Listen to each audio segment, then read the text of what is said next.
In this chapter, chapter 15, we're going to be talking about distribution. We have talked about creating our products, manufacturing them, marketing them, and selling them. Now we're talking about the actual distribution. How do we get them out to people that we're selling them to?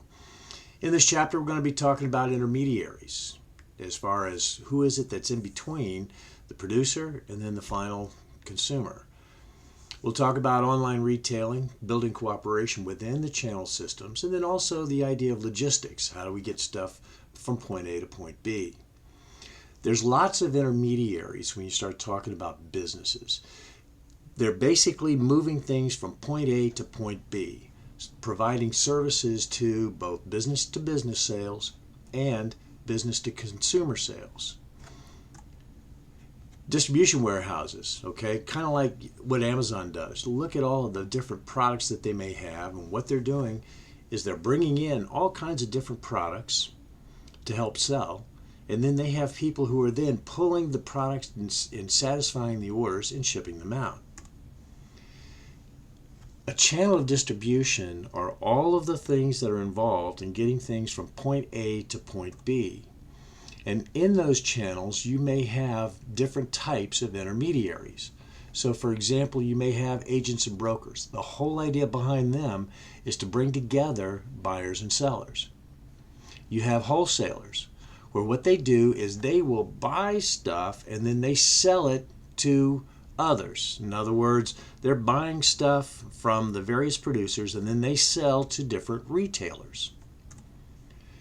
This chart kind of shows where all of the stuff happens. So for example, you're going to the grocery store and you're going to go buy a bunch of lettuce or bananas or something along those lines. You have your farmer who then sells it to a broker, who then sells it to a wholesaler, who then sells it to a retailer, and then you go in and buy it. You can see that it's gone through a bunch of different hands to do that. Now, in getting stuff to the final consumer, you could be going from manufacturer direct to consumer. You could be going from the manufacturer to the retailer to the consumer. Or there may be another intermediary, a wholesaler to the retailer. And then look at all the things that go on with that. On the industrial side, you could have manufacturer to another manufacturer, or it may go through a wholesaler. So you can see that there's quite a bit as far as the intermediaries are concerned in getting things done. Now you have to have them. And the reason is because they can do things faster and cheaper. That is what they specialize in. As we've talked about before, you as a business need to make sure that you're focusing in on what it is that you do well. And then you outsource the things that you don't do well. This whole idea of distribution many times is outsourced to people who are experts at it. There is a lot of value that goes along with the intermediaries. You can eliminate some of those intermediaries. The thing is, the activities that they're doing cannot be. You still have to go from producer to consumer somehow, some way. And what they're doing is they're focusing in on their specialization, which is moving things from point A to point B. Now there's different types of utility that's actually created by these intermediaries. You have your form, time, place, possession, information, and service.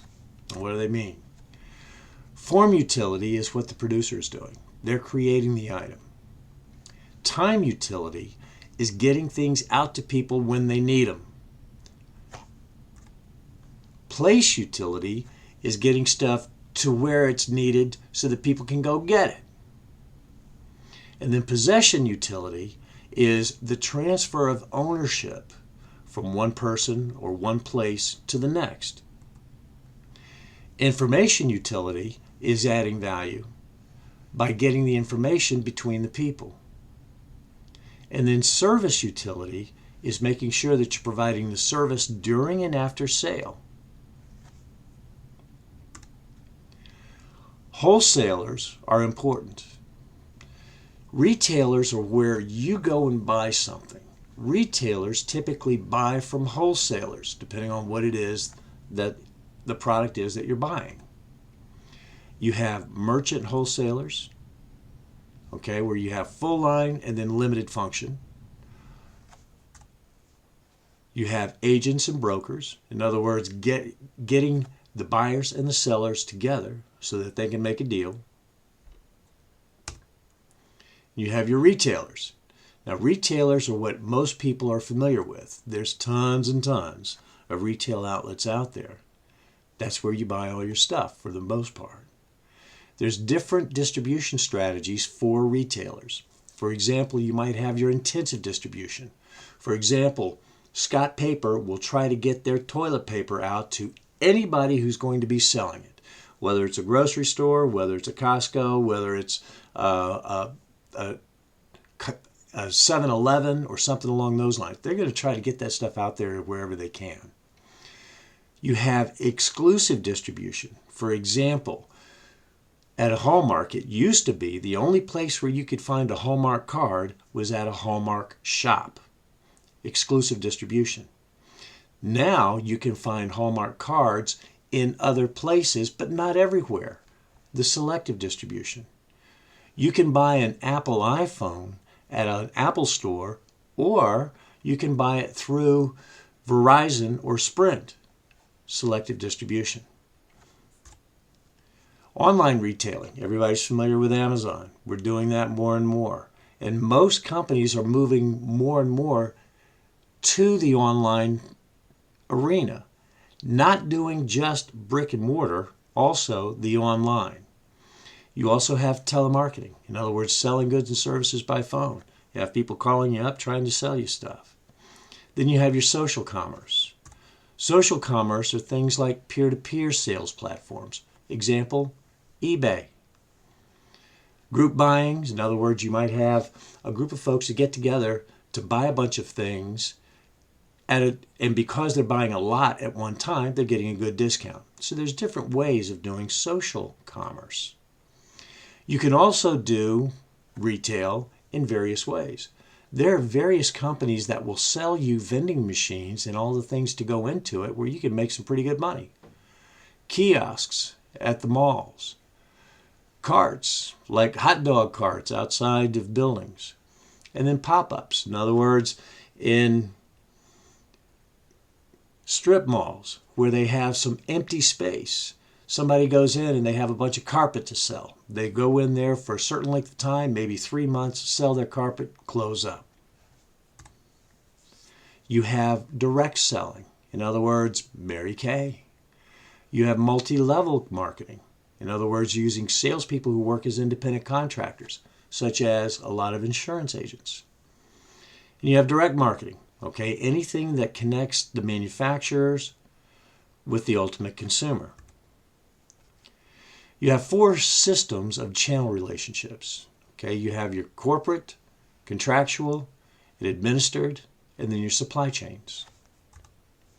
Your corporate distribution system is where the manufacturer or the producer owns everything from start to finish. All of the distribution and then the retail. For example, Sherwin-Williams. If you're going to buy their paint, you go to a Sherwin-Williams store. And they have done everything from the plant all the way out to the retailer.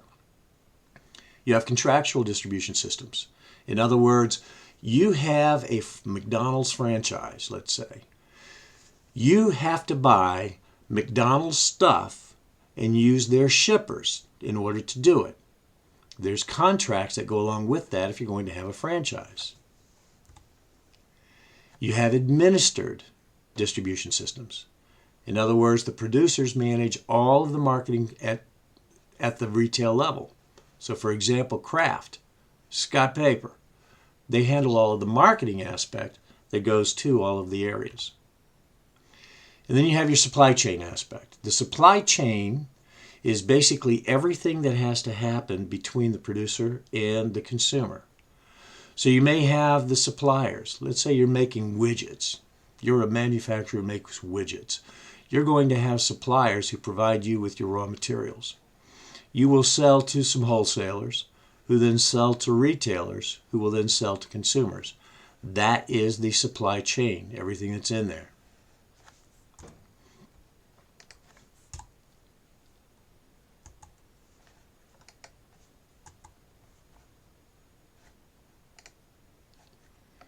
Now, logistics is getting goods to everyone when they need it, okay, as efficiently as possible. All right, getting things from point A to point B. You have inbound logistics, in other words, all of the things that's necessary to get all of the materials in so that you can produce stuff. You have people who are managing the inbound stuff. You have materials handling, moving things from one part of the plant to another, and then getting it ready for shipment. You have your outbound logistics. In other words, management of all of your finished goods going to someplace else. And then you have your reverse logistics. You send stuff out and there may be returns. What are you doing to manage the logistics or the movement from the return area back to you? There are freight forwarders. In other words, what they're doing is like UPS. They will take a lot of stuff, small shipments, put it together, and send it to someplace where it's needed. And you have intermodal shipping. I'm sure you've seen the trains going by that have tractor trailers on the various cars. What you're doing is you're combining several different modes of movement. You can see the trucks do a majority of the distribution.